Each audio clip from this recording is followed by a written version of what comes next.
Bueno, si estás haciendo lo del ayuno intermitente, estaba leyendo. Sí, sí. ¿A qué hora te sales? A las 10. ¿Sí?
Hola Israel, ¿cómo estás? Hanukkah Sameach. Bueno, perfecto.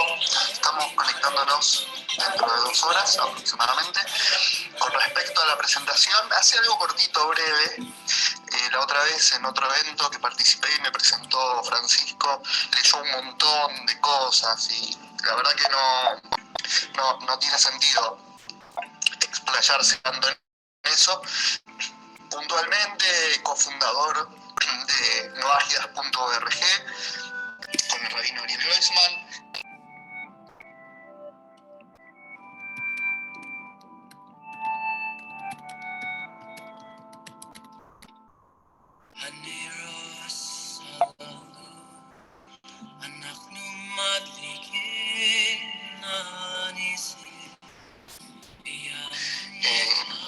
Administro el sitio Espacio Arcoiris y dirijo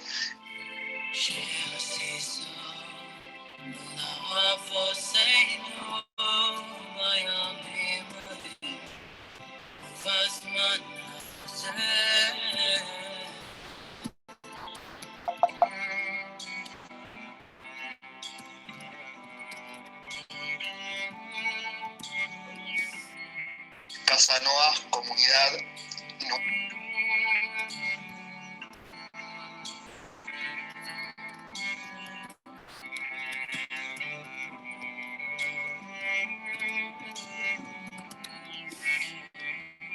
Noagia de la ciudad de Buenos Aires.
No importa.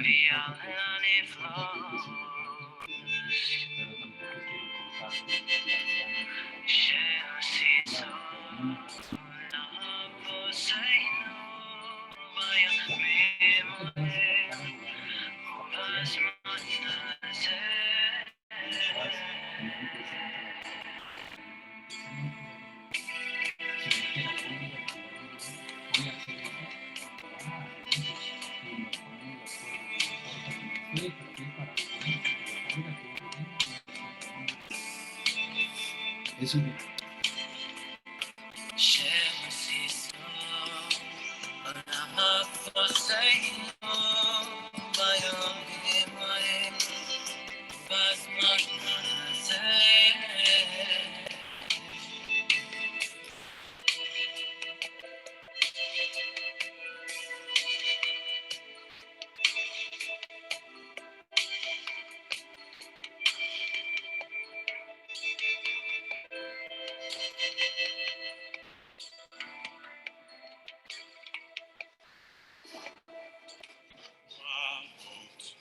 no lo ven.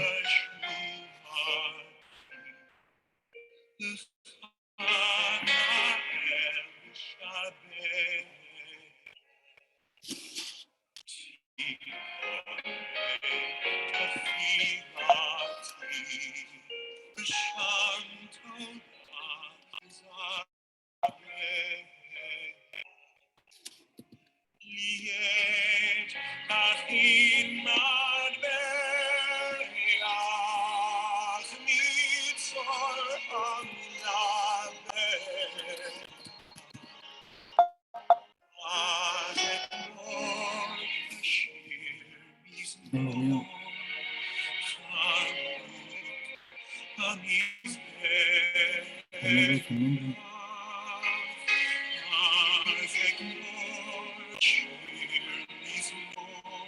Va a tener que darle.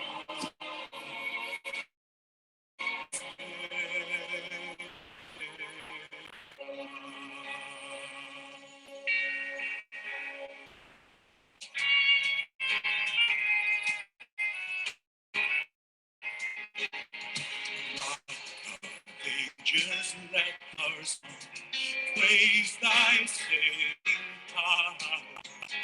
Thou amidst the raging foe wast our sheltering tower. Furious they assailed us, but thine armor brave and thy word when our strength failed us, and thy word broke their sword, and our strength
Shalom, shalom, More, ¿cómo está? Muy buenas noches, bienvenido.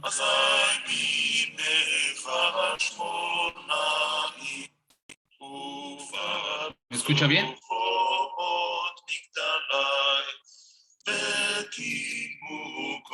Hola, More, ¿cómo está? Buenas noches, ¿me escucha?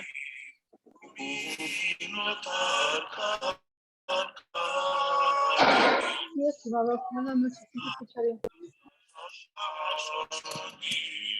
Gracias, buenas noches a todos, sean bienvenidos a todos. Una vez más a una clase de la Fundación Orahaim. Espero que todos se encuentren muy bien. Estimado More, Johanan, ¿nos escucha?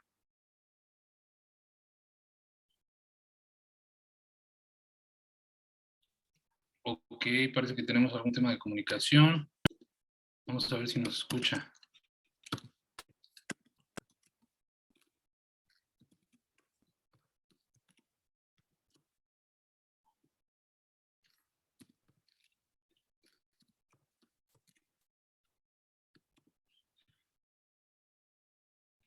Sean todos bienvenidos. Estamos afinando ya los detalles para poder empezar la transmisión en vivo en Facebook. Les damos toda la bienvenida. Espero que todos se encuentren muy bien. Por favor, confírmenme si me escuchan, si son tan amables, si se escucha Buenas bien el noches, audio. don Israel. Sí, Se buenas escucha noches. perfecto. Sí, buenas Israel. noches, sí se escucha, Se estimado. escucha perfecto, fuerte y claro. Un gusto Excelente. saludarle. Muchas gracias igualmente a todos. Buenas noches, Esto- Israel. Perfecto y claro, gracias. Ok.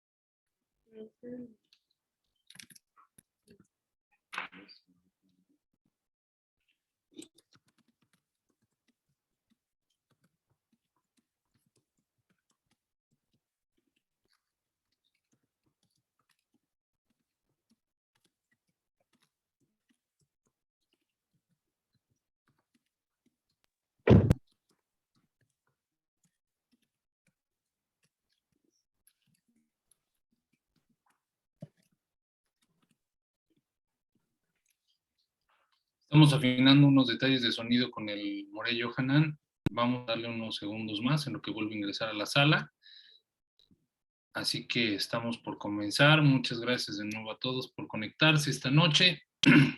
Nuestra tercera noche de estudio, gracias al Eterno, que nos da la oportunidad de poder contar con estas conferencias, con este ciclo de charlas bastante edificantes.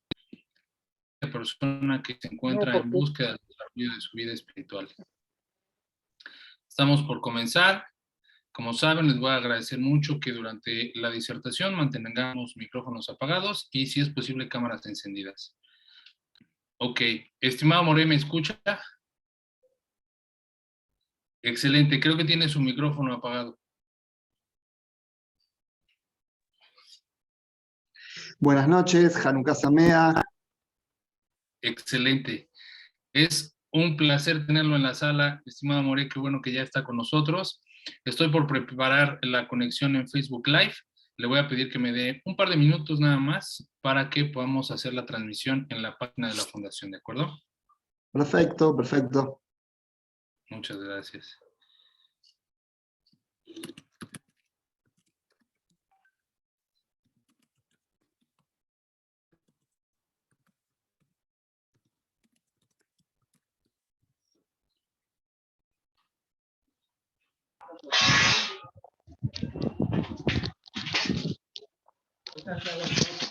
Buenas noches. Buenas noches a todos, Hanukkah Sameach. Pedimos por favor silencio en el micrófono. Este guacho aguantó.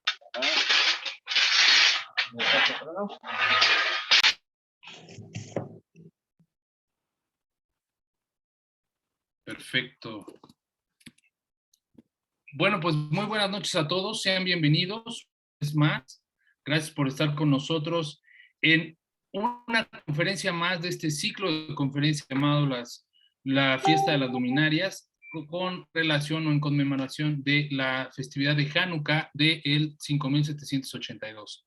Como ha sido desde hace 2 noches, hemos tenido el placer de tener a diferentes conferencistas, a diferentes morim, que nos han estado compartiendo mucha información, mucho conocimiento con respecto a esta gran festividad, y esta noche pues no es la excepción. Hoy contamos y tenemos la presencia de un excelente maestro que nos ha dado la oportunidad de compartir este espacio. Están con nosotros, es el 2º año consecutivo que lo tenemos aquí, y para nosotros es un verdadero placer el que forme parte del galardón de personas que nos acompañan. Es el estimado Moré Johanan Besmak, cofundador de noajidas.org, administrador del sitio Espacio Arcoíris y director de Casa Noaj, comunidad noágida de la ciudad de Buenos Aires, Argentina.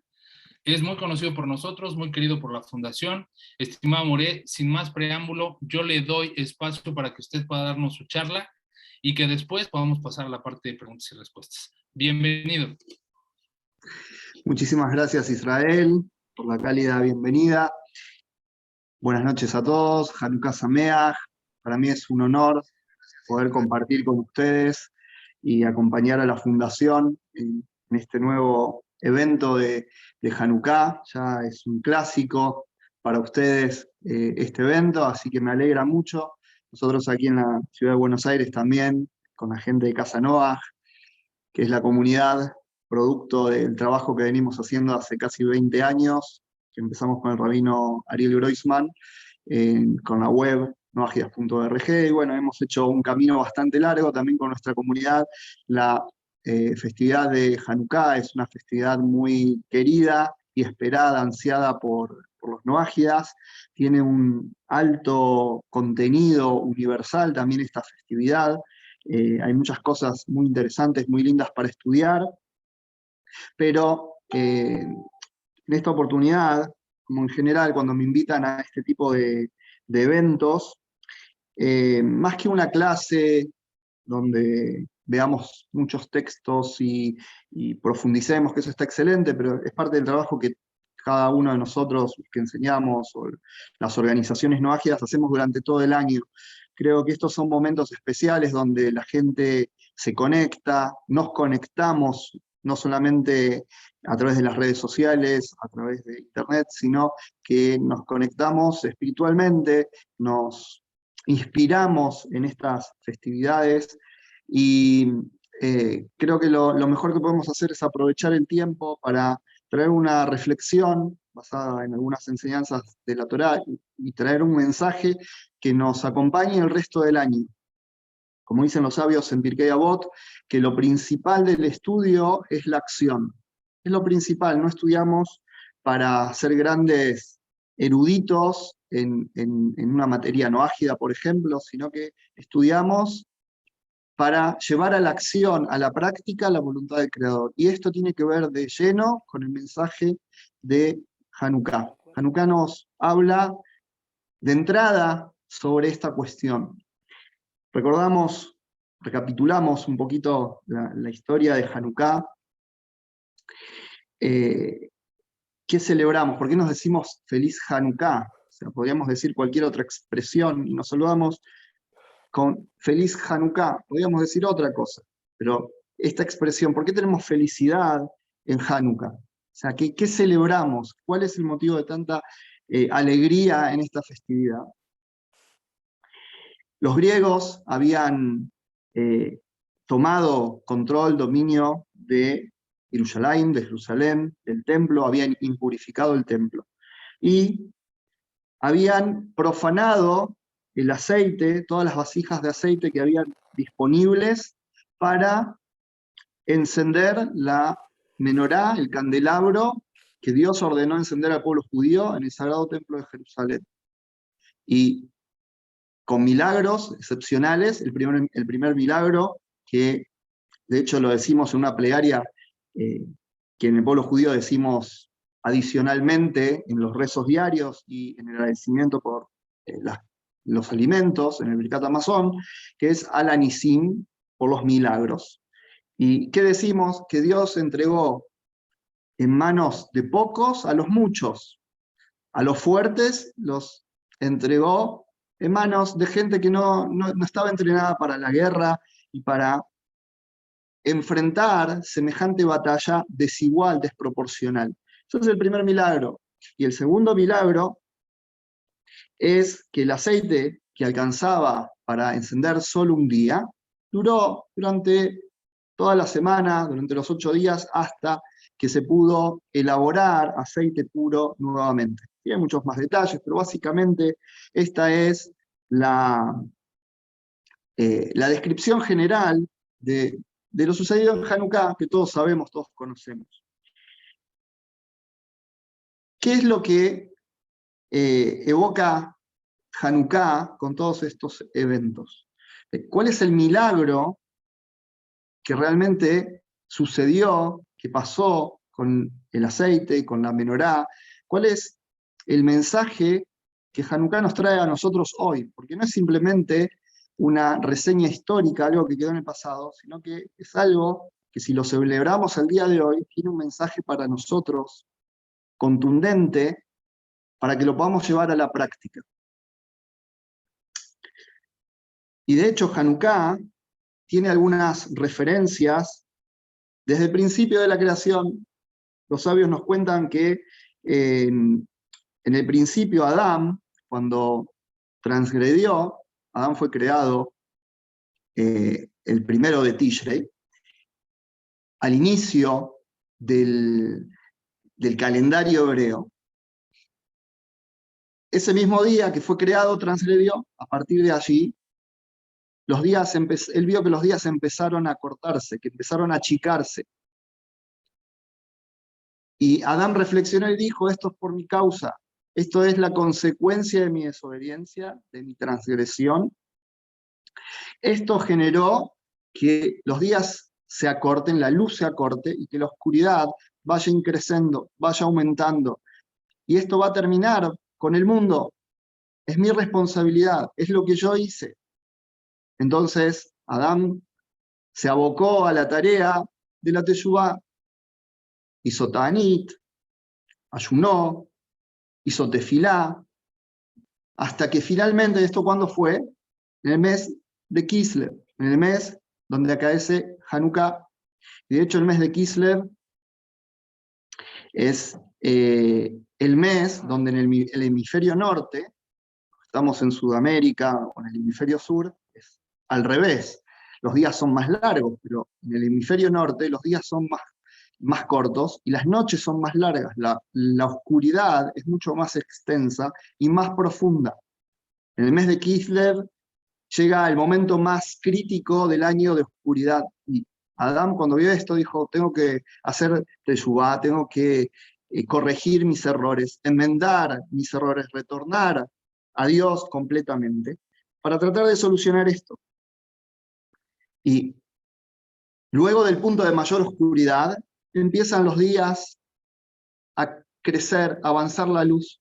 Y justo esto coincidió con el mes de Kislev, que Adán toma la decisión de hacer teshuvá, de proponerse conquistar el favor divino, y ve este cambio, que la oscuridad llega a su punto máximo, y a partir de ahí empieza a ceder camino, ceder paso a la luz.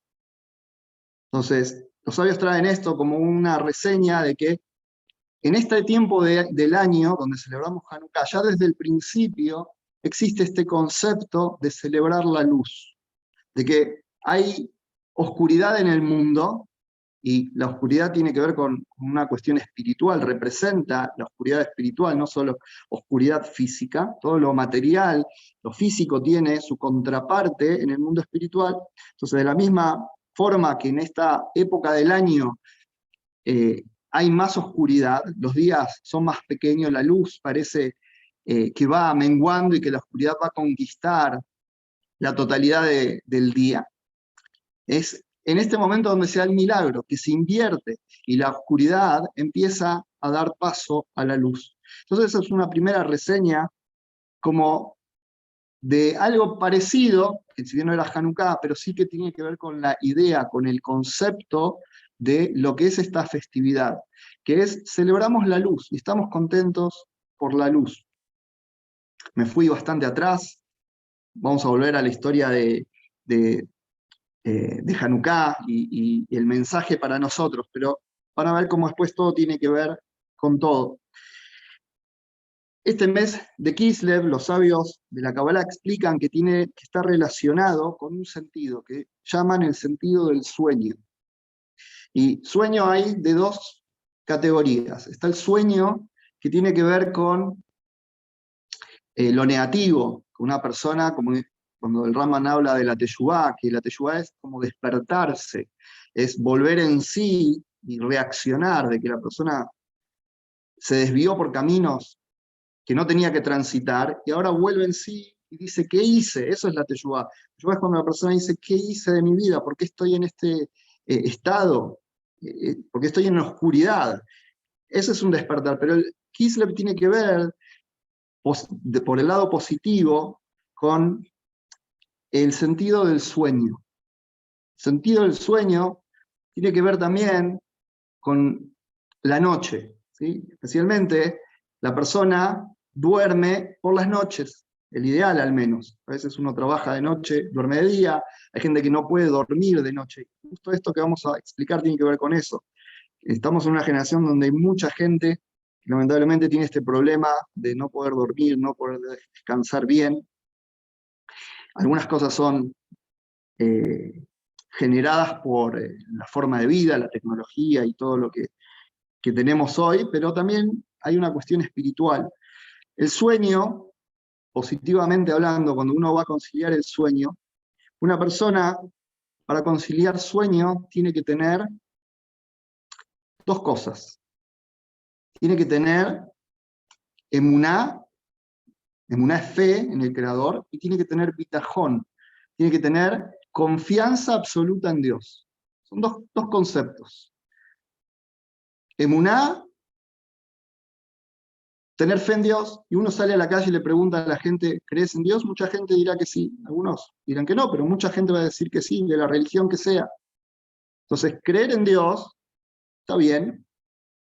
Saber quién es Dios es un nivel ya mayor, que a eso aspiramos en el monoteísmo de la Torá. ¿Qué estudiamos? El conocimiento del Creador, pero hay otro concepto, que es bitajón. Bitajón tiene que ver con confiar absolutamente en Dios. Confío, me entrego. O sea, no solamente que sé que Él es el creador del mundo, sino que también sé que Él es el conductor del mundo, y que Él conduce a su mundo con bondad, y que todo lo que envía es bueno. Todo lo que envía el Creador para nosotros es bueno.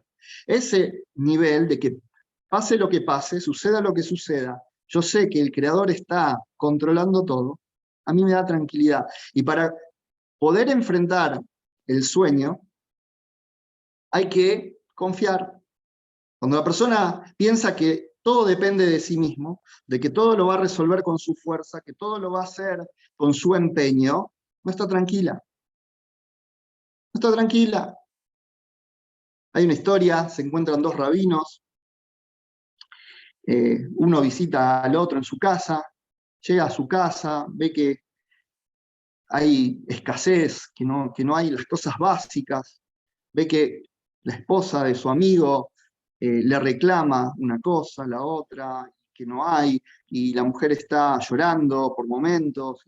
Ve toda una escena un poco caótica, y le dice a su amigo, ¿qué pasa con vos? ¿Qué pasa con toda esta situación? Tu esposa está desesperada, y vos estás tranquilo, contento. ¿Cómo puede ser esto? Entonces le dice, mira, mi esposa tiene muchas razones para estar desesperada, llorando, porque ella confía en que yo voy a darle lo que precisa, y tiene motivos para estar así. Pero yo dependo de Hashem, y como dependo de Hashem, yo no tengo motivos para estar desesperado. Yo sé que Él maneja el mundo, yo sé que todo lo que Él hace, lo hace de la mejor manera, y es bueno. Entonces, más allá de la historia, nosotros, para conciliar el sueño, ¿qué necesitamos? Necesitamos tener no solo emuná, sino también tener bitajón. Ese grado de entrega, que cuando uno se va a dormir, puede decir, Hashem, Dios, yo confío que vos manejás las cosas, no soy yo. Yo pongo mi mejor empeño y esfuerzo para poder hacer las cosas bien, como corresponden. Pero el resultado es tuyo. No viene de mi esfuerzo, viene de lo que vos me querés dar. Cuando la persona logra entender eso, que no es porque trabaje más, que va a tener más dinero, no es porque cuide obsesivamente su salud, que va a tener salud, y todo hay que hacerlo, hay que trabajar, hay que cuidar la salud, hay que hacer todo lo que hay que hacer, pero el resultado viene de la brajá que Hashem nos da, de la bendición que Hashem nos da. Para conciliar el sueño necesitamos tener esos dos niveles, emuná y bitajón. Y el mes de Kislev tiene que ver con esto, con el sueño, con el mundo onírico. Si vemos las secciones de la Torá que se leen en este mes de Kislev, vemos sueños, vemos cuestiones que tienen que ver con el dormir, los sueños de Yosef, por ejemplo. Todo lo sucedido con él y el faraón, la famosa historia de los sueños de las 7 vacas gordas, 7 vacas flacas, la interpretación de los sueños, del panadero, del copero, el sueño de Jacob. Todo lo que venimos leyendo en este mes tiene que ver con este aspecto que los sabios dijeron, que Kislev está vinculado al sentido del sueño. ¿Y qué quiere decir el sentido del sueño? Tiene que ver con emuná y con bitajón. En el momento de oscuridad, en el momento donde el mundo está en penumbras, el momento donde el mundo está aparentemente conquistado por la negatividad, en ese momento uno también puede descansar, uno puede dormir. No quiere decir estar ocioso espiritualmente, quiere decir que tengo la capacidad de confiar plenamente en Dios. Entonces, a pesar de que por un lado el mes de Kislev es un mes donde, si uno analiza en el mundo, reina la oscuridad, y no es casualidad que las fiestas idolátricas acaezcan justamente en este momento del año, ¿sí? A veces más cerca, a veces más lejos de Hanukkah, pero es el momento del año donde el mundo tiene una inyección de negatividad a través de la idolatría, del desenfreno, de conductas inapropiadas. Esa oscuridad espiritual que invade el mundo no es casualidad, pero precisamente ante ese escenario de caos es donde nosotros podemos captar el mensaje de Hanukkah y saber que el momento de mayor oscuridad es el inicio de la luz, es el inicio de la Geulá, de la redención. Entonces, la oscuridad no nos tiene que amedrentar ni desanimar. Por el contrario, la oscuridad es el escenario donde podemos demostrar que no solamente tenemos emuná, fe en Dios, como mucha gente quizás tiene, sino que vamos más allá de eso. Somos personas que confiamos plenamente en el Creador. Y este es el mensaje que nos trae la historia de Hanukkah. ¿Por qué? Porque cuando los Hashmonaim, cuando los macabeos emprendieron su lucha contra el malvado reino helénico, no había posibilidad de ganar, no había posibilidad natural de vencer. ¿Por qué lo hicieron? Eran suicidas. La verdad que dentro de las leyes de la Torá está prohibido el suicidio. Una persona no puede suicidarse. Entonces, ir a una batalla que seguro se va a perder, eso es suicidio. Por otro lado, alguien puede decir, bueno, pero ellos creían que iba a pasar un milagro y tenían fe, emuná. Sí, está bien, pero los sabios en el Talmud dicen que no nos apoyamos en los milagros. O sea, no puedo tomar una acción, un camino, una vía de acción, basándome en que Dios va a hacer un milagro y me va a ayudar. Tengo que buscar la forma natural, porque Dios creó un mundo con leyes naturales, y tengo que buscar llevar mi vida hacia el mejor destino, Beteva, en la naturaleza, en el camino natural de la persona, no esperando milagros. Vieron que en muchas religiones la gente está muy pendiente del concepto de milagros. Quiero milagros de esto, de lo otro, económico, de salud. Y los sabios dicen, mira, el milagro no es nada, o sea, no es prueba de nada. Incluso puede venir alguien con fuerzas de tumá, de impureza, y hacer un milagro. ¿Y qué vas a creer? ¿Vas a seguir a lo que te diga? ¿Porque hizo un milagro? ¿Porque trastocó el orden natural?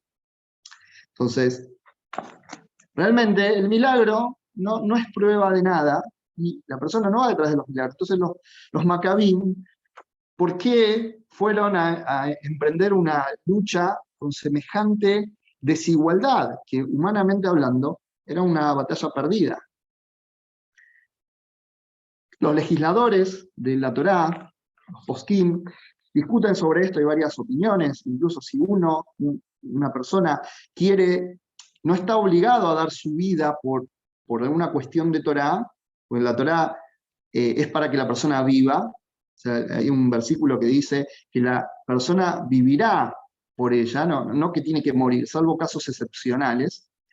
En el resto de los casos, la persona tiene que vivir por la Torá, no tiene que morir.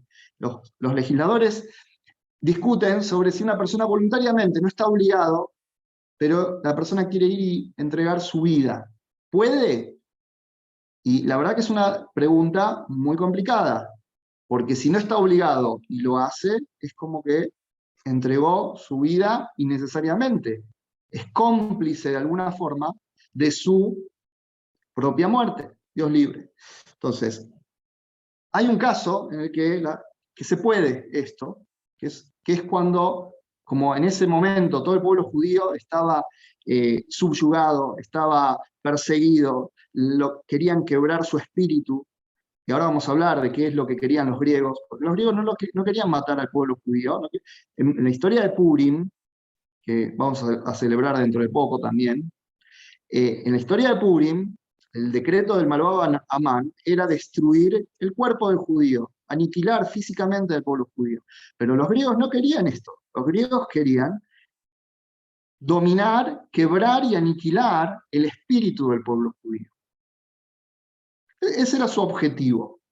Entonces, cuando el pueblo judío está en una situación así, los líderes, los que están a la cabeza, pueden tomar acciones para dar un ejemplo, para demostrar que el pueblo judío es inquebrantable y que Dios está con el pueblo judío. Y esta es una cuestión no de ir a entregar su vida, era una cuestión de bitajón absoluto, de confianza absoluta en el Creador. Y más allá de los resultados, ellos iban a dar un mensaje. Sea que ganemos o sea que no ganemos, nosotros vamos a demostrar que hay cosas que no se ceden, hay cosas que no se negocian, no, hay cosas con las que no se hacen concesiones. Y cuando se habla de Torá y se habla de la voluntad de Dios, no hay concesiones. Entonces, si bien no estaban obligados, la gente común no estaba obligada, por eso fueron ellos únicamente la facción más encumbrada dentro del pueblo judío. Los griegos, como decía, no querían destruir físicamente al pueblo judío. Ellos eran totalmente inclusivos, querían que todas las culturas se igualen, que todas las personas sean iguales, que todas las religiones, las creencias sean iguales. Pero había un problema, el pueblo judío cumplía la Torá, como dice el texto que adicionamos en estos días de la festividad, que los griegos se propusieran hacer que el pueblo judío olvide tu Torá, la Torá de Dios. No la Torá, no dice la Torá, que olviden la Torá, sino que olviden los decretos de tu voluntad. ¿Cuál era el problema de los griegos? Que el pueblo judío decía, los preceptos los cumplo porque Dios me dijo, porque Dios me ordenó. No porque a mí me sean lógicos. Los griegos adoraban la belleza, adoraban la filosofía, le encantaban las bibliotecas, no le molestaba que existiera el rollo de la Torá, al contrario, qué bueno, qué lindo, es fantástico ver los libros que tienen los judíos, pero el problema venía cuando el pueblo judío decía, sí, pero esto no son nuestros libros de nuestro intelecto, de nuestra sabiduría particular, esto es la revelación de la sabiduría y la voluntad divina, lo que Dios pide de cada uno de nosotros. ¿Y esto qué hago? Si enciendo la menorá en el templo, si hago una ofrenda en el templo, si rezo, si hago lo que hago, es porque Dios me está pidiendo esto. Eso molestaba a los griegos. No la acción. ¿Querés prender una menorá? Prende 1, 2, 20. ¿Querés rezar? Rezá todo el día. ¿Querés leer la Torá? Léela todo el día. No hay ningún problema. Hacé todas las mitzvot, los preceptos que quieras. Pero no los hagas diciendo, argumentando, que lo haces para cumplir la voluntad de alguien superior. Acá todos somos iguales, todos los dioses son iguales, todos los libros son iguales, todo es igual. No hay divinidad, el ser humano es el nivel más alto en la creación. El pueblo judío nunca cedió ante esto. La Torá es la Torá de Hashem, es la Torá que nos dio en el monte Sinaí, el Creador nos dio la Torá, y es su palabra, es su voluntad. Esto no lo negociaron. Ahora, para no negociar esto, ¿qué hay que tener? Emuná, tener bitajón. Y no quedó ahí, porque ellos ganaron la batalla, llegaron al lugar del templo, tomaron nuevamente posesión, limpiaron, purificaron el santuario, y había aceite, porque no es que los griegos rompieron las vasijas de aceite, lo incineraron, lo tiraron. El aceite estaba, había cantidades de aceite. Lo que hicieron fue impurificar ese aceite, romper los precintos que garantizaban el kashrut, la aptitud de ese aceite para encender la menorá del templo. Rompieron, impurificaron todos los utensilios. Ellos no dijeron dejen de prender la menorá, háganlo, pero con cualquier aceite, ¿no? ¿Qué aceite sagrado, aceite especial para la menorá? No, cualquier aceite. Eso da lo mismo. Aceite había. Y es más, legalmente, en una situación así como la que estaban ellos, la halajá, la ley de la Torá, hubiese permitido que encendieran con ese aceite. No había ningún problema. Pero ellos fueron un paso más allá. Dijeron, esto no es cuestión de solo encender la menorá, sino que acá hay algo más profundo detrás. Los sabios explican que en los primeros versículos de la Torá, cuando se relata que la tierra estaba desordenada, vacía y que había oscuridad, dicen que la palabra oscuridad se refiere al imperio griego. O sea, toda la motivación de ellos, con sus acciones, era imbuir al mundo, ingresar al mundo en un nivel de oscuridad espiritual jamás visto. ¿Y de qué se trata ese nivel de oscuridad? De desconectar a la persona de cumplir la voluntad divina, quitarle las mitzvot, quitarle el concepto de que hay cosas en la vida que las hacemos porque Dios dijo. Cuando se racionaliza todo y se humaniza todo, a pesar de que la acción sea excelente, pierde esa importancia que le da la orden divina. Entonces, esa oscuridad es la mayor. De hecho, la palabra mitzvah, etimológicamente, tiene que ver con conexión. ¿Cuál es el medio de conexión con el Creador? Tanto para el judío, para el no judío. Las mitzvot, los preceptos. Judío con los suyos, con sus 613. El no judío con sus 7 preceptos. Ambos se conectan con Dios a través de las mitzvot. Pero si sigo haciendo las mismas mitzvot, pero no como mitzvot, no como órdenes divinas, ¿qué sucede? Desconexión. Dios es la luz infinita, el Or Ein Sof, la luz espiritual infinita. Si la persona se desconecta, queda en oscuridad, queda en penumbras. Y eso es Grecia. Es el intento de desconectarnos de las mitzvot, de desconectarnos de la Torá de Hashem, ya sea en el judío de la Torá de los 613 preceptos que tiene que cumplir, sea en el caso de los hijos de Noaj, de la Torá Benei Noaj, que son los 7 preceptos, con todas sus derivaciones. Eso es la oscuridad de Grecia, y que dijeron en esas instancias, a pesar de tener aceite, a pesar de poder encender con ese aceite y que legalmente servía, dijeron no, vamos a buscar hasta que encontremos aceite puro. Otra vez, bitajón. Otra vez, confianza absoluta. No voy a ir a medias, voy a ir a fondo. Voy a ir al meollo del asunto. No me voy a conformar con menos. Porque no era un tecnicismo, no era lo que estaba pasando exteriormente, sino lo que estaba pasando interiormente. La lucha, más que una lucha física, era una lucha netamente ideológica y espiritual. Entonces, toda la historia de Hanukkah, ¿de qué nos habla? Nos habla de esto, de hacer prevalecer la identidad, los valores, nuestro compromiso con el Creador y nuestra conexión con el Creador sobre cualquier desafío, cualquier oscuridad que se nos presente. Pero para poder vencer la oscuridad, necesitamos tener emuná y bitajón, las dos cosas.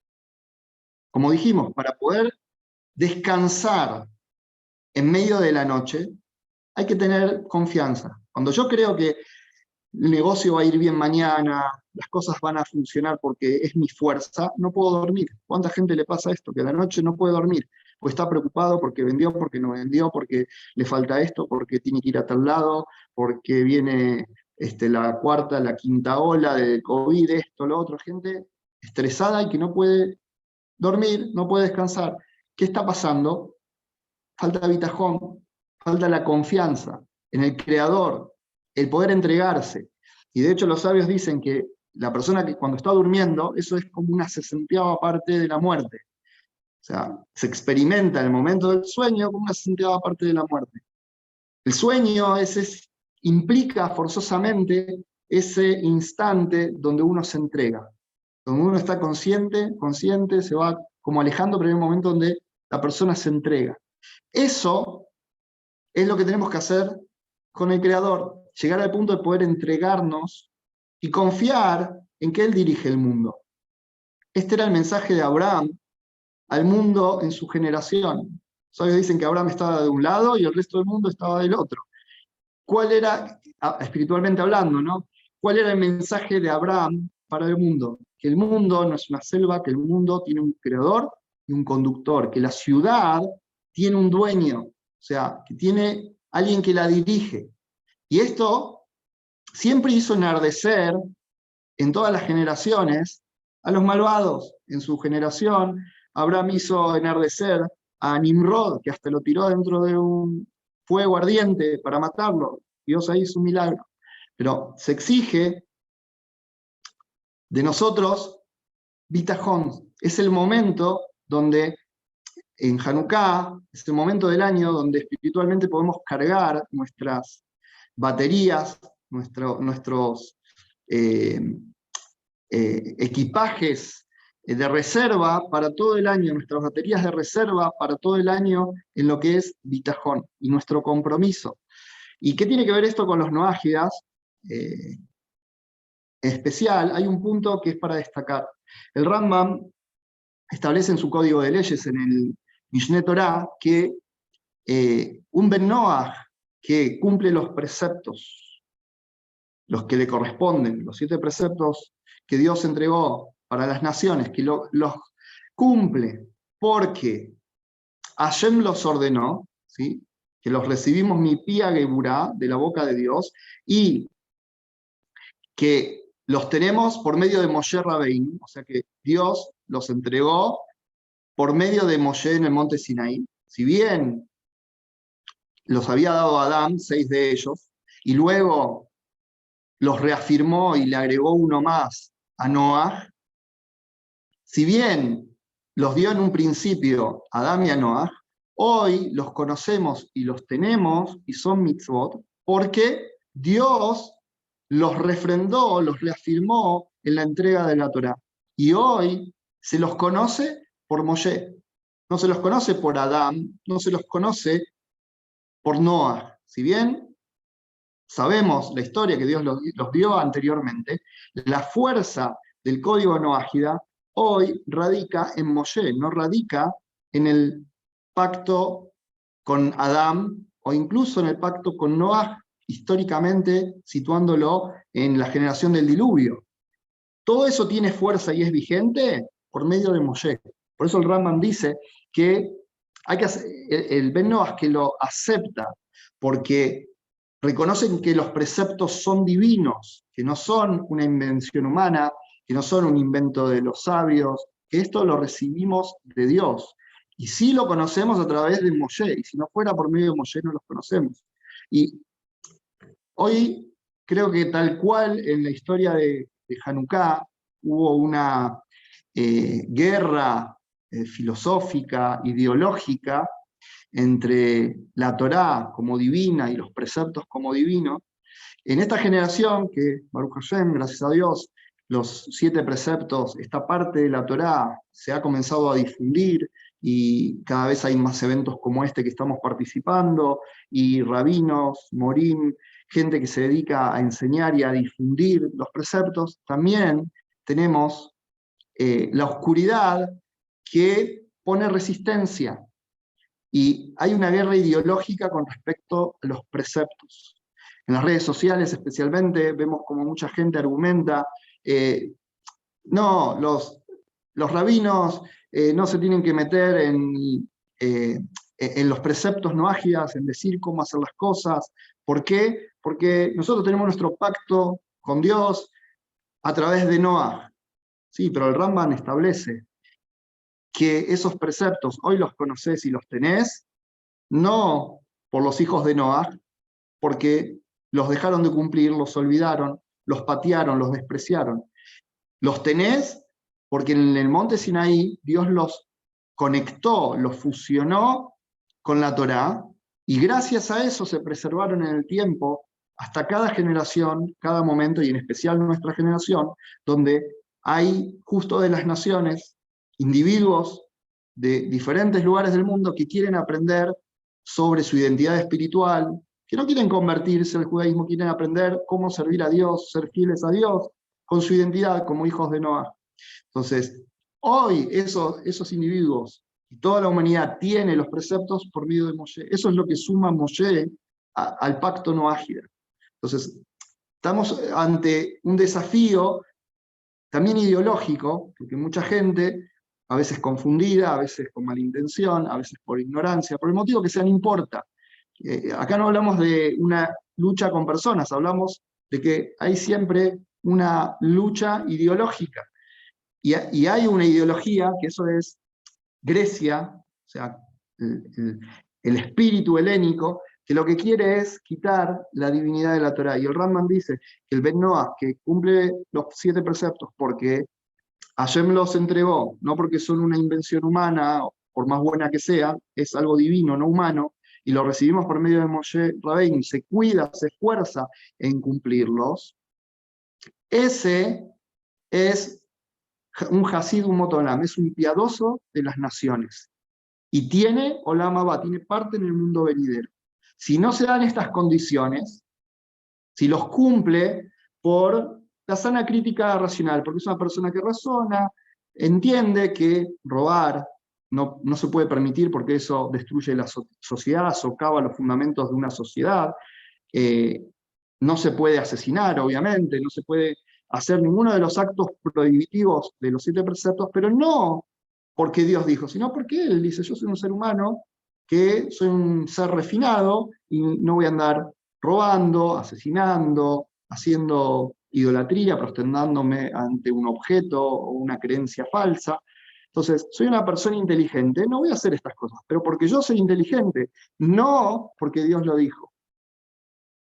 Entonces, también nos encontramos ante esto, mucha ideología que lleva a apartarse del concepto que los preceptos son divinos, que la Torá es divina. O sea, si yo puedo decir que la Torá no tiene autoridad, por X razón, o los profetas, o tal sabio, no tiene autoridad porque se me ocurre sobre los preceptos, y planteo una secularización de los 7 preceptos, lo que estoy haciendo es abortar toda esta idea de conexión con la divinidad.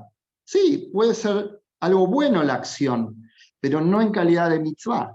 Y el Rambam dice que ¿quién es un justo de las naciones y tiene parte en el mundo venidero? El que cumple porque Dios lo ordenó, no porque su inteligencia le dicta que tiene que hacer eso, y no importa ni la Torá, ni Moshe, ni los sabios, sino porque solamente su capacidad intelectual se lo dice. Ese es un desafío muy grande, y el Rambam dice, el que lo hace por su intelecto es de los sabios de las naciones. Hay otra versión del Rambam que cambia ligeramente el texto, pero dice algo totalmente distinto. En esa versión dice que ni siquiera es de los sabios de las naciones. Ni siquiera. El Rebbe de Lubavitch, con respecto a esto, trae, ya para ir terminando, trae una distinción, ¿sí? Tomando el texto del Rambam como habitualmente lo traducimos nosotros, que es de los sabios de las naciones. No es un Hasid Umot Olam, no es un piadoso de las naciones, no tiene parte en el mundo venidero, porque lo hace por sí, no por Dios, pero es de los sabios. El Rebbe de Lubavitch pregunta cuál es la diferencia entre un Hasid y un sabio de las naciones, y los dos cumplen los preceptos en la práctica. Bueno, uno es lo que dice el Rambam, que uno tiene recompensa en el mundo venidero, el otro solo tiene su recompensa acá. Como cumple los preceptos, se comporta como una persona de bien en este mundo, tiene recompensa en este mundo. Dios recompensa a cada uno conforme sus acciones. Entonces, el otro no reconoce que hay algo más de lo que ven sus ojos en este mundo material. Ok, tu recompensa está acá, en este mundo. Allá no tenés nada en el otro mundo. Entonces, esa es la primera distinción. Pero la segunda, y muy interesante que trae el Rebbe, es que el Jajam Umot Olam cumple los preceptos, pero su límite está en su capacidad intelectual, hasta donde su mente puede soportar un argumento para cumplir el precepto. Hasta donde su mente tiene la fortaleza de pararse firme en el cumplimiento, hasta ahí va a cumplir. El día que su mente no pueda ir un poquito más allá, va a sucumbir y va a transgredir. Hasta donde la persona pueda argumentar que es honesta y que robar es algo negativo, hasta ahí va a ser honesto y no va a robar. Pero el día que no pueda, va a transgredir, se va a deslizar. En cambio, el Hasid Umot Olam, el piadoso de las naciones, que es aquel que reconoce que los preceptos que cumplimos son órdenes divinas, él va a aceptar el cumplimiento en cualquier circunstancia. ¿Por qué? Porque su fuerza no depende de su intelecto, que es limitado, sino que su fuerza depende de la orden divina. Su fuerza depende directamente del Creador, del que dio la orden. Por esa conexión que genera la orden con el Creador, él tiene la fuerza para cumplir los preceptos en la práctica. Y esa es una diferencia abismal. El que racionaliza los preceptos y los quiere convertir en algo netamente humano, al mejor estilo griego, por más que lo siga haciendo los preceptos, eso tiene una limitación. Una limitación que tiene que ver con su capacidad intelectual. Hasta donde entienda va a poder cumplir, donde no entienda se va a quedar limitado. Entonces, el Rambam, en su código de ley, no estamos hablando de un midrash, de una historia, estamos hablando del Rambam, en su código de leyes, lo trae así legislado con respecto a los hijos de Noah. Creo que esto es un mensaje fundamental para todos los noágidas, especialmente en todo el año y especialmente en la festividad de Hanukkah, de reafirmar nuestro compromiso, cada uno con la identidad propia. El judío como judío, pero el noágida, reafirmar su identidad y su pacto con el Creador, que está fundamentado en la Torá, en Moshe, y que no es una cuestión secular, no es una cuestión racional, si bien lo entendemos a los preceptos, los podemos estudiar y es lo que Dios quiere, que comprendamos al máximo de nuestra capacidad a los preceptos, pero de seguro que la aspiración del Creador no es gente que sea sabia, que sean sabios de las naciones, sino que la aspiración y el deseo del Creador al ser humano, al crear al ser humano, es tener un vínculo, una relación con el ser humano que se da a través de los preceptos, tanto en este mundo, y esa conexión continúa en el mundo venidero. Así que esta es realmente la felicidad de Hanukkah, esta es la alegría de Hanukkah, que es la victoria de la identidad propia y del valor propio sobre la oscuridad, que es la desconexión con Dios. Bueno, Hanukkah Sameach, no sé si tienen alguna pregunta, algo para compartir, estoy unos minutos más con ustedes. Excelente. Muchas gracias, More. Muchas gracias por su clase. Excelente reflexión la que nos comparte. Y creo que este año ha sido justamente de reflexionar sobre cómo no debemos de permitir que el intelecto separe lo divino de lo material, ¿no? Creo que en una charla de hace 2 días que mencionaba el Rab Eben Centeno, nos comentaba que la sabiduría no es el objetivo o no es la meta, sino es una herramienta para poder conocer la divinidad de Dios. Y ese, creo, me parece, con lo que usted nos está compartiendo en esta noche, es la diferencia entre el pensamiento helénico o griego y la sabiduría o el conocimiento de la Torah, que no es el objetivo adquirir el conocimiento solamente por conocer o por saber, sino para practicar y ejecutarlo y vincular el espacio divino con el espacio material. Me parece que es una reflexión un poco de lo que acaba de hablar. Muchas gracias por su clase. Así es, tal cual. Solo quiero agregar que, como dice en Pirkei Avot, que aquel que antepone su conocimiento de Torá incluso al temor al cielo, al Yirat Shamayim, finalmente su conocimiento también se pierde, se desvanece. El orden correcto es que la persona primero tiene que tener Yirat Shamayim, reconocer que hay un creador, que la persona se debe al creador, y después todo el conocimiento que va adquiriendo en función de ese objetivo primordial es lo que preserva el conocimiento. Cuando se invierte eso, cuando el temor al cielo no está primero, después el conocimiento se corrompe y termina desvirtuándose y convirtiéndose en algo realmente desastroso, tristemente. Por eso, especialmente los noágidas que se acercan al monoteísmo y a la Torá, y en el noajismo hay tanto para estudiar, tanta sabiduría, tanta riqueza, hay que tener muy claro el orden, porque ser noágida no escapa a esta regla, de que el noágida tiene que generar y tener un Yirat Shamayim, un temor al cielo, y adquirir el conocimiento para trabajar y tener un servicio a Dios en función de ese Yirat Shamayim. Así que bueno, creo que es muy importante, no sabía lo que hablaron en otras charlas, pero me pareció, siempre estoy viendo qué pasa en el año, en las redes sociales, analizar un poco el estado de crecimiento y desarrollo del novajismo en general, y me pareció que es un desafío que lo estamos transitando, y que es preciso apuntalar y poner bases sólidas para no desviarnos en ese camino. Perfecto. Muchas gracias, More. Muchas gracias por la clase. Vamos a dar parte a las preguntas y respuestas. Si hay personas en la sala que tengan alguna pregunta, de entrada ya tenemos una pregunta en la transmisión de Facebook, y nos pregunta Mauricio Nalasco, dice: ¿la oscuridad de nuestras vidas son los problemas que nos aquejan día a día? La oscuridad, hay muchos formatos de oscuridad. Por lo general, la persona se siente en oscuridad cuando tiene problemas. Pero como en la historia de Hanukkah, a veces la persona se centra en el escenario, en lo que ve como un problema. Pero el problema real es que falta luz interior, que falta luz espiritual. Hay una historia un poquito graciosa. Una persona va al rabino y le pregunta: mire, rabino, tengo un problema terrible. Tengo que pagar la luz, la factura de electricidad de mi casa y no tengo plata. Y tengo otro problema, también tengo que pagar el gas y no tengo plata. Y tengo que pagar la escuela de los chicos, de mis hijos, y no tengo dinero. Y le empieza a nombrar un montón de cosas. El rabino le dice: mirá, para un poquito. Vos no tenés 20 problemas, tenés uno solo, no tenés plata.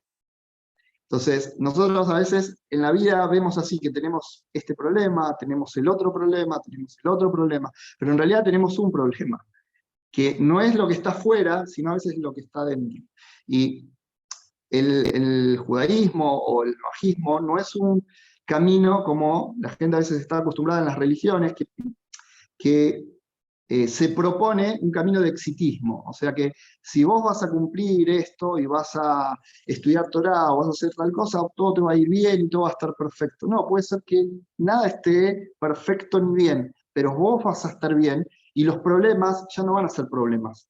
O sea, el verdadero problema es cuando los problemas me agobian y no los puedo enfrentar. Entonces ahí el problema no es externo, el problema es interno. Y a eso apuntamos. Lo externo a veces no hay forma de cambiarlo, a veces son decretos divinos, a veces sí se pueden cambiar y uno tiene que aspirar a cambiarlos. Pero lo que seguro podemos cambiar es nosotros y nuestra actitud de cómo vemos el problema y lo enfrentamos. Excelente. Muchas gracias, More. Le doy la palabra a la estimada Alicia. Adelante, estimada. Gracias. Buenas noches, More. Feliz Hanukkah. ¿Cómo está, Alicia? Baruch Hashem. La pregunta es esta. La oscuridad dice que es falta de luz. Pensamos que cuando estamos de noche, sabemos que estamos en oscuridad. ¿Cómo sabe la persona a plena luz del día que está en oscuridad? ¿Cómo se da cuenta de eso? Volvemos al mismo tema. O sea, la oscuridad es simbólica con respecto a la oscuridad física. ¿Qué pasa en la oscuridad? ¿Cuál es el problema mayor que tiene el ser humano en la oscuridad? Que no identifica las cosas. Uno cuando está en su casa y se corta la electricidad, se queda sin luz, hasta que encuentra una luz de emergencia o cómo iluminarse, se chocó la mesa, las sillas, los objetos. Esa es la molestia más grande que genera la oscuridad, es no poder identificar las cosas. Y una persona puede andar a la luz del día en oscuridad, espiritualmente hablando. ¿Por qué? Porque no ve con claridad la vida.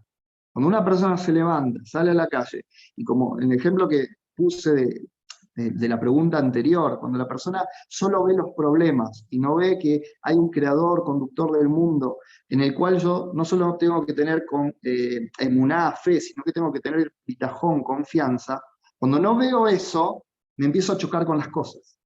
Y me pasa algo y me enojo, me pongo de mal humor, me entristezco porque pasó tal otra cosa, ahí estoy viendo los síntomas de la oscuridad. Empiezo a chocarme con cada cosa que pasa en el día. Cuando uno tiene bitajón, fe en el Creador, confianza en el Creador, uno sale a la calle distinto, uno enfrenta los problemas distintos. No es que los problemas no van a estar, los problemas van a estar, pero uno sabe que hay algo que está sobre los problemas, y es Hashem. Y no solo que está, sino que me va a ayudar. Y ayudar no quiere decir que se resuelva como yo quiero. Quiere decir que pase lo que pase, el Creador siempre va a estar conmigo. Entonces, vuelvo ahora sí a la pregunta, ¿cómo sé que si ando de día, pero estoy en oscuridad? Que todos andemos en luz y no sepamos de eso.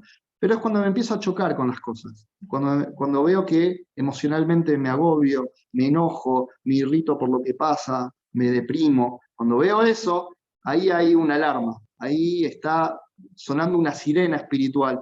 Y lo que hay que rever es esta cuestión de nuestra confianza en el Creador. Gracias. Entonces el concepto de al cumplir yo mis 7 preceptos, eso me mantiene en luz. Sí, cumplir los preceptos porque Dios dijo. Ese es el hincapié de lo que hablamos hoy. Cumplirlos porque es una orden divina. Y el hecho de cumplirlo porque Dios dijo, eso me conecta a Él. Y eso me tiene que dar, me tiene que infundir, me tiene que llenar de confianza absoluta en el Creador, porque estoy conectado a Él. Y si estoy con Él, nada malo puede pasar. Pueden pasar cosas desagradables, pueden pasar cosas que no me gusten, pero a pesar de eso, va a estar todo bien. Y esto tiene que ver justo con Hanukkah, porque en Hanukkah no celebramos que vino la luz y la oscuridad se fue, porque ya pasamos miles de años en exilio.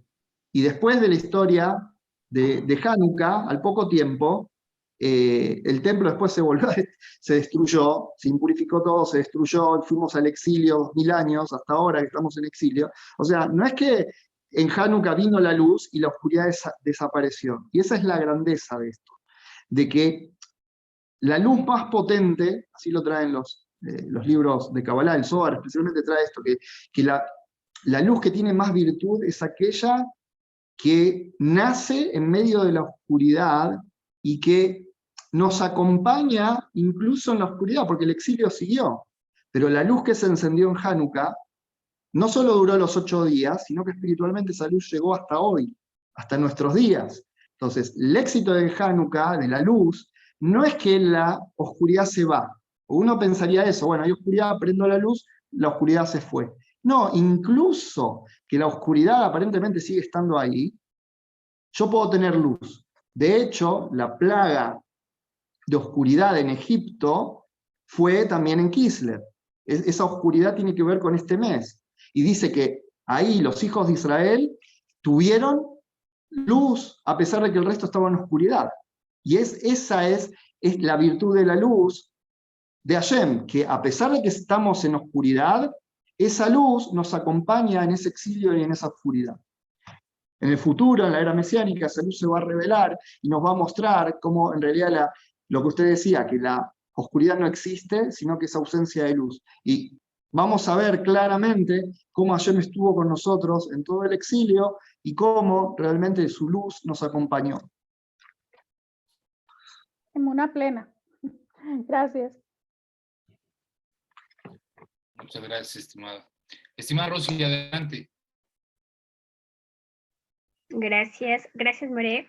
Mi pregunta es, planteando el despertar espiritual de un Noahida, que literalmente sabe que existe un Dios, que lo está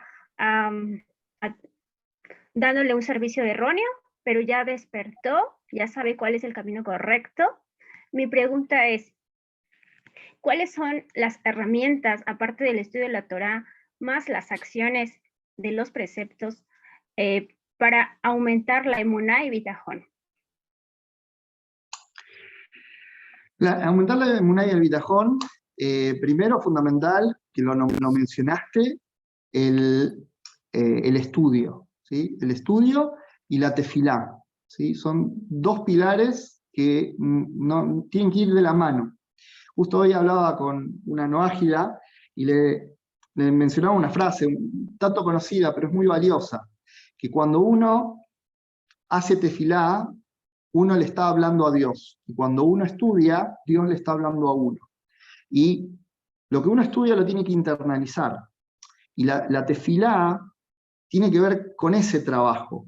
La tefilá más que para Dios es para la persona, porque Dios sabe todo, en realidad Dios conoce todo sin que uno le diga una palabra. Entonces, ¿cuál es la función de la tefilá? ¿Por qué se recomienda a los noajidas hacer tefilá? Si bien no es una obligación, como en el caso del judío, que hay días, horarios, momentos para hacer tefilá, para rezar, ¿por qué se recomienda al noajida que rece? Porque con esto él está fortaleciendo su nexo con el Creador. Si yo no rezo, estoy de alguna forma negando la existencia de Dios, porque si al rezar, la persona está reconociendo que hay un creador y un conductor del mundo. Si le pido algo, sé que lo puede hacer. Entonces, eso empieza a alimentar mi emuná. Si yo no pido, no rezo, y vivo mi vida desconectado de Dios, es como una debilidad crónica en la fe. La persona se empieza a debilitar. Entonces, la tefilá es nuestra inyección diaria, una vez, 2 veces por día, cuando uno tiene un momento del noajia, que haga tefilá para fortalecer su fe y su confianza en el Creador. Pero tefilá, cuando hablamos de tefilá, tenemos que hablar de tefilá como se define dentro del monoteísmo, no plegaria o rezo u oración, como se aprendió en otras en creencias, en las religiones, sino que tiene que ser en los parámetros de lo que dentro de la Torá significa tefilá. Entonces hay que aprender a hacer tefilá, porque no solamente es la expresión de palabras, sino que todo eso tiene que tener un alto contenido de entendimiento de lo que se está expresando. No es cuestión de agarrar un libro, sea el libro de Salmos o un Sidur, y empezar a leer y leer y leer. Esa no es el camino. El camino es, como dicen los sabios, mejor poco con concentración, con kavaná, o sea, siendo conscientes que mucho sin concentración, sin ser consciente de lo que se está diciendo. Entonces, el tema de fortalecer la emuná y el bitajón, fundamental trabajar estas dos cosas, el estudio serio de la Torá y trabajar sobre una tefilá dentro de la definición del monoteísmo, que eso, alguien que empieza de cero, lleva tiempo, hay que estudiar, hay que asesorarse y empezar a practicarlo, porque es otro el sistema a lo que la gente está acostumbrada. Excelente, muchas gracias por su respuesta. Vamos a dar la última participación al estimado Arturo Calvillo, y con eso estamos terminando las participaciones en la sala y leo las últimas preguntas en el chat. Adelante, estimado Arturo. Buenas noches, More. Buenas noches, Arturo. Mire, mi pregunta es esta. Bueno, primero quisiera comentarle que todas las religiones hacen copias burdas, ¿verdad? Del judaísmo. Yo me di cuenta hace tiempo de eso. Entonces yo quisiera saber, ¿usted qué opina acerca de las lucecitas que ponen en los árboles? Porque aunque es luz, para mí, o bueno, para mi conocimiento, o para mi pensamiento, vendría siendo oscuridad también, ¿no? Y yo quisiera que usted nos explicara qué opina usted de eso. O sea, si también es parte de las otras religiones, de por medio de esa oscuridad, pues ahora sí que es como una contradicción, ¿no? Porque es la luz de las lucecitas, pero podría ser oscuridad, ¿no? Porque están alejando a la gente de la verdad, ¿no? Y de la verdadera fiesta, que es la fiesta de las luces, la fiesta de Hanukkah, y el pueblo judío es luz para las naciones. Pero ¿usted qué opina? Sí, como dije hoy en algún momento de la charla, todo el tema de la luz no es el objeto físico o el aceite, es el símbolo. El judaísmo, la Torá está lleno de simbolismos, pero no son los objetos, sino es el mensaje que está detrás, a veces, de los objetos, la enseñanza que nos traen los objetos. O sea, el hecho no es encender la vela física, sino lo que representa ese encendido. Entonces está muy bien lo que usted plantea, de que esta gente enciende una vela o una lucecita eléctrica, LED, lo que sea, pero lo está haciendo para servir a la idolatría, para honrar, para embellecer a la idolatría, que son todas acciones prohibidas para toda la humanidad. O sea, celebrar la idolatría, honrarla, embellecerla, difundirla, todas son prohibiciones dentro del enunciado general de no hacer idolatría. Entonces es verdad, a pesar de que enciendan millones de lucecitas, en realidad lo que están sembrando es oscuridad. Y pasaba así con los griegos. Los griegos, como dije, no estaban en contra de los libros, no iban a quemar la Torá, ni iban a matar a los judíos. Ellos aparentemente hacían cosas buenas, bibliotecas con lugar para todo, para el judío, para el no judío, para este, para el otro. Era buenísimo, era lindo como los arbolitos con sus luces, pero todo eso en realidad era destructivo y era oscuridad.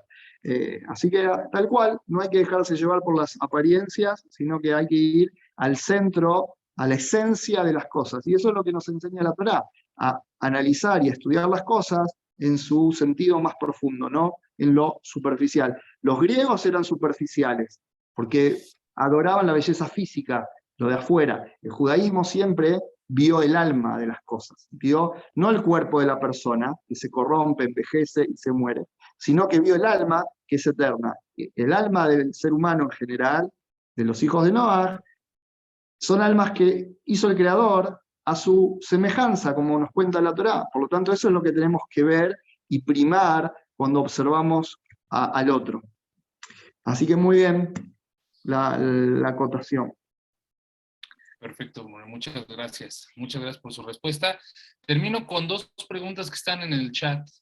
Dice Eduardo, se ha hablado de la oscuridad caracterizada por el imperio griego, pero ¿cuál sería la oscuridad actual? Es decir, ¿qué imperio? ¿Todavía es Roma, detrás de Occidente? ¿Este problema actual tendrá relación con la profecía de la guerra de Gog? Ok. Cuando hablamos de esto, no hablamos de un imperio físico, ¿sí? De un Estado, sino que hablamos de algo que trascienden esas fronteras. Estamos hablando de una forma de pensar, de una forma de ver la vida, de valorar la vida, de valores, de principios. Lo mismo pasa con Egipto. Egipto, el Egipto bíblico, ya hoy no existe el faraón, no existen los egipcios de aquel entonces, pero siempre que estudiamos la historia de la salida de Egipto, los sabios que nos enseñan que Mitzrayim significa limitación, estrechez. ¿Y qué quiere decir hoy en nuestros días salir de Egipto? Salir de nuestras limitaciones. Todo lo que nos limita y no nos deja servir a Dios como corresponde, con nuestra identidad, sea cual sea, esa estrechez, esa limitación es nuestro Egipto personal.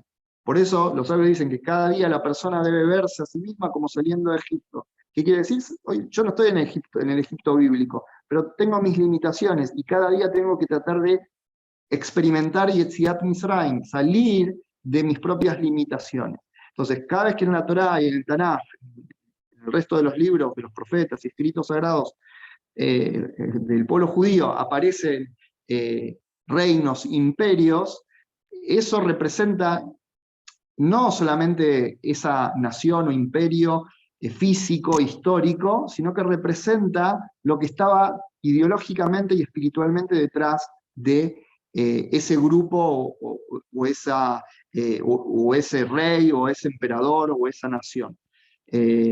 Así que hoy, ¿qué es Grecia? Es todo lo que, como hablamos en la clase, va en contra de que en el mundo existe una Torá que es sagrada, y hoy lo vemos todo el tiempo, ideologías de género, y ideologías que van en contra de la fe y el bitajón, la confianza en Dios, ateísmo, negación de la entrega de la Torá, ridiculización, bullying a la gente de fe, a la gente que busca algo espiritual.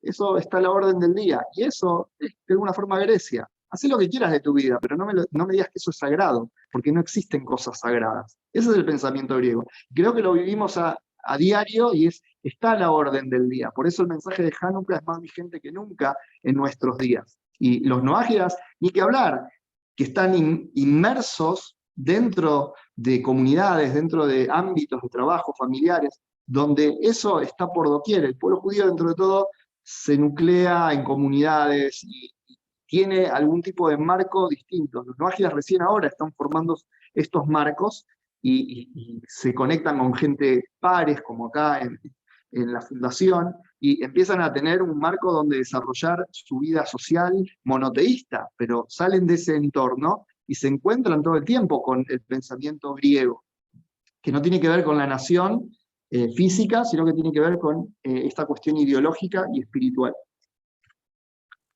Correcto, More, muchas gracias. Y por último, la pregunta que nos hacen es de ¿por qué el milagro de Hanukkah es tan importante para el pueblo judío si ellos son los primeros en no creer en milagros? Primero, la virtud no está en creer en milagros. La virtud está, en todo caso, en conocer al que hace los milagros y en tener confianza en el que hace los milagros. Entonces, eso ahí hay una diferencia totalmente brutal con respecto al pensamiento idólatra mágico.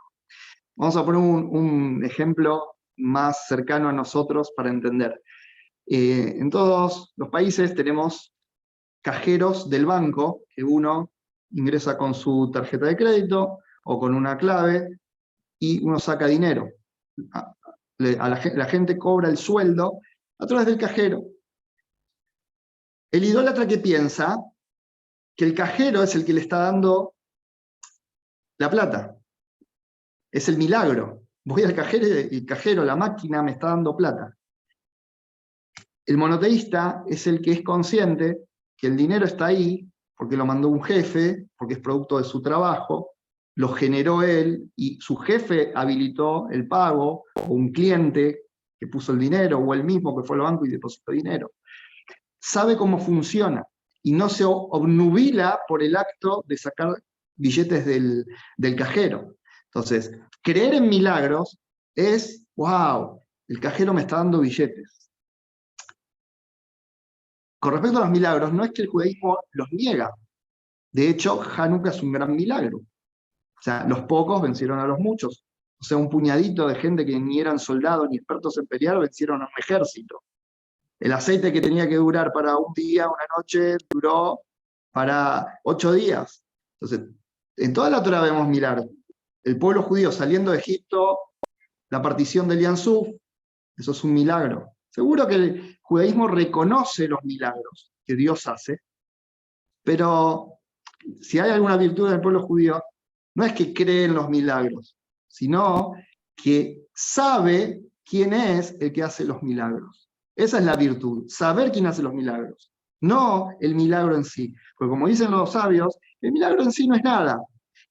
Porque incluso el milagro va en algún punto, en contra del diseño original, porque el milagro rompe las leyes de la naturaleza. Dios quiere que la persona sea bendecida, que la persona tenga éxito, como dice la Torá, en la obra de tus manos. Cuando la persona necesita un milagro económico, es porque llegó a un punto crítico. O sea, no tuvo bendición de Dios y las cosas no le fueron bien, y ahora necesita un milagro. Está enfermo y necesita una curación, pero ¿por qué llegó hasta ahí? Porque como dicen los sabios, las enfermedades son fieles servidoras de Hashem. Hashem las manda, Hashem las saca, pero si van es por algo. Entonces, seguro que el milagro es bienvenido cuando uno lo necesita, pero Hashem quiere otro camino, que es el camino de la Torá, que te voy a bendecir en la obra de tus manos, que las enfermedades que yo mando a la gente que hace idolatría, esto, lo otro, que no te llegue. Así le dijo Dios al pueblo judío. Después uno va eligiendo, a veces uno lamentablemente elige mal.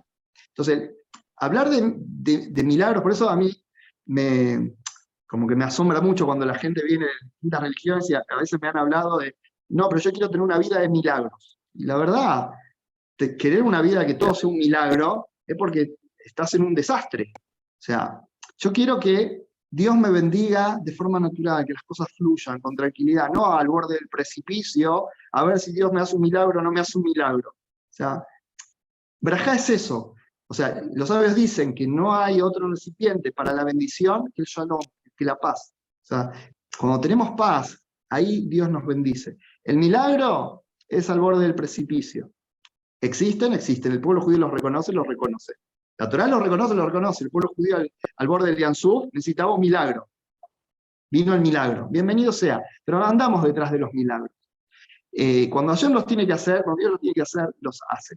Pero no es nuestro objetivo primario en la vida. Y además, para terminar, el Baal Shem Tov dice, ¿cuál es la diferencia entre un hecho natural, un evento natural, y un milagro? Un evento natural, que uno sale y amanece, ve el sol, después se pone el sol, salen las estrellas, eso es natural, todos los días pasa, pero es maravilloso a la vez. ¿Cuál es la diferencia entre un evento natural y un milagro? La frecuencia. Algo que no pasa todos los días, digo, wow, un milagro. Pero levantarme en la mañana y ver que amaneció, estar vivo, ver la perfección con la que funciona el cuerpo humano, eso es un milagro realmente, y no lo valoramos. Entonces, no es más milagro una cosa que la otra, lo que cambia es la frecuencia. Entonces nosotros ponemos ese orden de preponderancia. Si pasa algo cada tanto, es raro, es milagroso. Y la vida es un milagro. Y la Torá nos enseña eso, a valorar el milagro de la vida en cada uno de sus detalles, y ver en cada detalle de la creación divinidad. Y esto es posible a través de la luz que nos trae la Torá. Por eso necesitamos la luz espiritual de la Torá, para poder entender, Dios libre, no como un idólatra que ve el cascarón, sino ver adentro, ver en profundidad, y ver que en cada detalle de la vida, de nuestras vidas, no la de Moshe, la de los grandes tzadikim, sino en nuestra vida, en cada detalle, hay divinidad. Baruch Hashem. Muchas gracias, More, por esta bella charla que nos ha compartido el día de hoy. Ha sido de gran edificación espiritual para todos. Yo creo que todos nos vamos con una porción enorme de emuná y bitajón y de conocimiento. De nuevo, le agradezco mucho por habernos compartido este momento con nosotros, la Fundación Or HaHaim, una eterna agradecida por su participación. Y estamos pendientes para poder continuar participando con más actividades durante este año. Muchas gracias a ustedes, la verdad que el honor es mío, y bueno, que tengamos siempre luz, alegría y todo lo mejor. Estemos en contacto, siempre haciendo que este mundo sea más alegre y luminoso.